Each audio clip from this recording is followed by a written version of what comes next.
আসসালামু আলাইকুম। আমাদের এখনকার আয়োজনে থাকছে সমাজ থেকে আসা কিছু গুরুত্বপূর্ণ প্রশ্ন। তো প্রশ্নগুলো দেখতে থাকুন, দেখতে দেখতে মুখস্থ হয়ে যাবে, নিয়মগুলো শেখা হয়ে যাবে। যত বেশি প্র্যাকটিস করবেন বাংলা ব্যাকরণ থেকে বিশ্ববিদ্যালয় সহ এবং বিভিন্ন চাকরি পরীক্ষায় প্রশ্নগুলো এসে থাকে। তো দেখলেই সবার কমন পড়ে যাবে ইনশাল্লাহ। তো এবার দেখবো আমরা প্রথম প্রশ্ন হচ্ছে তেপান্তর। দ্বিগু সমাস তিন প্রান্তরের সমাহার আই কর। চতুর্থী তৎপুরুষ সমাস আয়ের নিমিত্তে যে কর তরের জন্য নির্মিত থাকলে এটা হবে, তরের জন্য নির্মিত থাকলে সেটাই হবে তৎপুরুষ সমাস।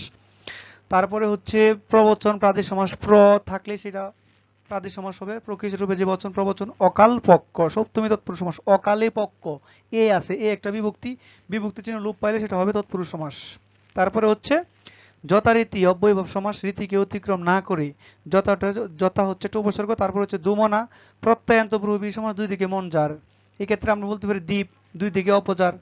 তারপরে দেখবো আমরা বনস্পতি ষষ্ঠী তৎপুরুষ সমাস বনের প্রতি এর আছে কিন্তু। তারপর দেখো অভূতপূর্ব নয় তৎপুরুষ সমাস, নয় হবে তখনই যখন নয় থাকবে, বেশ বাক্যে নয় থাকবে, পূর্বে ভূত নয় যা অভূতপূর্ব। তারপরে হচ্ছে সপ্তর্ষি দ্বিগু সমাস, সপ্তর্ষি হচ্ছে দ্বিগু সমাস, সপ্ত ঋষির সমাহার, সমাহার থাকবে, যেমন চৌরাস্তা চার রাস্তার সমাহার, তেপান্তর তিন প্রান্তরের সমাহার, এগুলো হচ্ছে দ্বিগু সমাস। জয় পতাকা জয় তো কর্মধারের সমাস, সেটা হবে জয় নির্দেশক পতাকা, কর্মধারের সমাস হবে। তারপরে হচ্ছে যথারীতি অব্যয়ভাব সমাস কাজল কালো, কাজল কালো উপমান কর্মধারয় সমাস, কাজলের ন্যায় কালো, ন্যায়টা মাঝখানে থাকলে এটা উপমান, আর ন্যায়টা শেষে থাকলে এটা হবে উপমিত।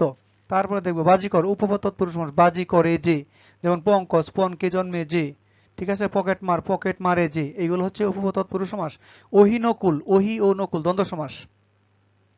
দেবদত্ত তৃতীয় তৎপুরুষ সমাস, দেব দ্বারা দত্ত। আয়কর চতুর্থ তৎপুরুষ সমাস, আয়ের নিমিত্তে যে কর। তারপর দেখবো আমরা পুরুষ সিংহ উপমিত কর্মধারয় সমাস, পুরুষ সিংহের ন্যায়, ন্যায় শেষে থাকলে বলছিলাম এটা কি হবে উপমিত হবে। দুধে বাতে অলোক দ্বন্দ্ব সমাস, দুধে ও বাতে। তারপর দেখবো প্রবাদ প্রাদি সমাস, এটা হলো প্রকৃষ্ট রূপে বাদ, প্রাদি সমাস হাবাতে অব্যয়ভাব বাতের অভাব, হাবাতে হা একটা উপসর্গ, সেই ক্ষেত্রে এটা হচ্ছে একটা অব্যয়ভাব সমাস।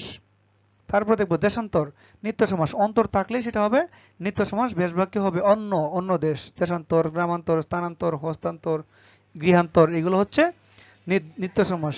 চৌচালা সংখ্যাবাচক বহুব্রীহি, চার চাল যে ঘরের চৌচালা সংখ্যাবাচক বহুব্রীহি।